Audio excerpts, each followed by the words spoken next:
In this video, I will be going through the homework for Chapter 3. Now, ideally, you will read through Chapter 3 on your own, and probably be a good idea to attempt the homework on your own first. But, hey, we all are a little bit different, and maybe you need, at this point, maybe you need me to work through it with you, or maybe you want to check yourself afterwards. Whatever is fine, okay?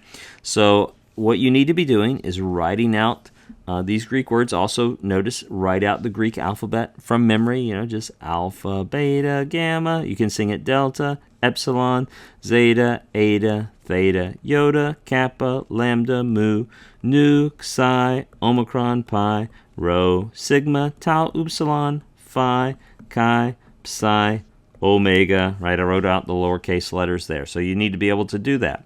If you're rusty on that, just keep practicing. Practice that, and practice writing out your old and your new vocabulary words. Let's write out these. So we have akuo. Oops. Sometimes I have trouble speaking and writing at the same time. Akuo, gnosko. I'm not very good at multitasking. Grapho.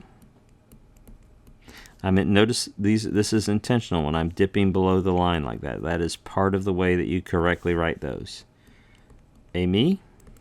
I'm not writing the accents. I'm not really worried that you do that. Erkomai. Pistuo. And then Allah. Right? Allah. So we have akuo, gnosko, grapho, ami, erkomai, pistuo, Allah. All right, the next section here, we're asking you to spend at least 20 minutes exploring the free online versions of the Greek New Testament listed below. Just get in there, and maybe as you do this, one of them is really going to be easier for you. Like maybe if you do, because I think most of you, let's just be frank, most of you probably will be preferring interlinear at this point. Maybe using this interlinear at Bible Hub, you're like, hey, that's really where I see myself spend. So spend 18 to the 20 minutes there, and then just take a look at Bible Arc and Greek Bible. Right? The goal is just to get you to explore these online Greek references. Okay? Then you don't necessarily have to do this, but I think it might be a good reflective exercise to write a one-paragraph essay explaining which printed edition of the Greek New Testament you're going to buy and why. And if you watch the lecture and or read the chapter, there's the NA28, there's the UBS 5, there's the Tyndale House Greek New Testament, there's the SBL Greek New Testament, there's the Robinson Pierpoint. So there's different versions, and then there's also within this, there's the regular version and the reader's edition, and there's an interlinear. There's a particular printed interlinear text that we recommend within the chapter. It's the CSB NA28 interlinear, which is a great one. So just taking some time to think through that, or perhaps while you're not going to buy a printed Greek New Testament, I say, well, I'm just going to use this free online version, and that's what I'm going to do for now. So you can compare and contrast the version you want to buy with other ones, just to take some time to think about it and understand a little bit better about that. Another little exercise here is spend at least 20 minutes exploring the online text criticism resources that we give you in the chapter. Some wonderful free resources, various websites that we give you within the chapter. Write one paragraph summarizing what you learned from your 20-minute foray into the world of New Testament textual criticism. Does New Testament textual criticism interest you enough to study further on your own? If so, make a plan of specific steps. And we even give you links to entire free courses of understanding text criticism within the chapter.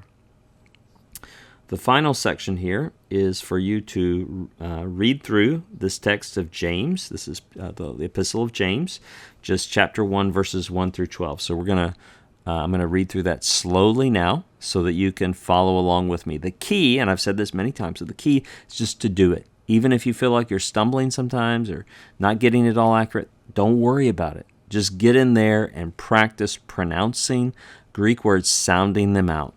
Iakobos Theou, kai Kuriou Iesu Christou, doulos tais dodeka phulais, tais in te diaspora chairein. Pasan karan hegesaste adelphoi mu, haton perasmois peripezeta poikilois. I just want to point out to you guys that in Greek, you can see there's a very intentional repetition of the p sound. And these sorts of beautiful phonetic qualities are very difficult to bring out in translation, right? So I'll read through that again. Perasmois peripezeta poikilois. Right? It's helping the original reader to remember that through the repetition, through that alliteration.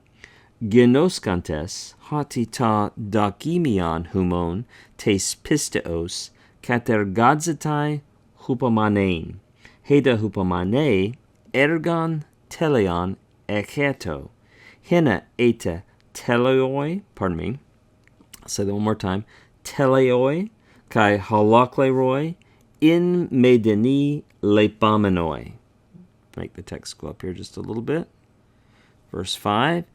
Edetis humon lepetai sophias, aiteto paratu didantas theu, passen haplos kai me anadidzantas, kai da thesetai auto, aiteto de in piste, meden diakrinomenos, hagar diakrinomenos, eoiken, kludoni thalases, anamids amino, kai ripidzameno. And I should point out, if I could really do it, I'd trill ripidzameno. Right?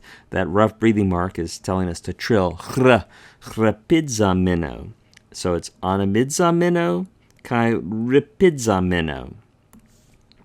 Megar oi estho ha anthropos ekenos hati lempsetai ti paratu kuriu. Aner dipsukas. Akatastatas in pasais tais hadois autu. I'm going to move the text up here just a little bit. Kaukastho de ha adelphas ha tapenas into hupse autu. Ha de plusios inte tapenose autu. Hati hos anthos cortu paralusetai.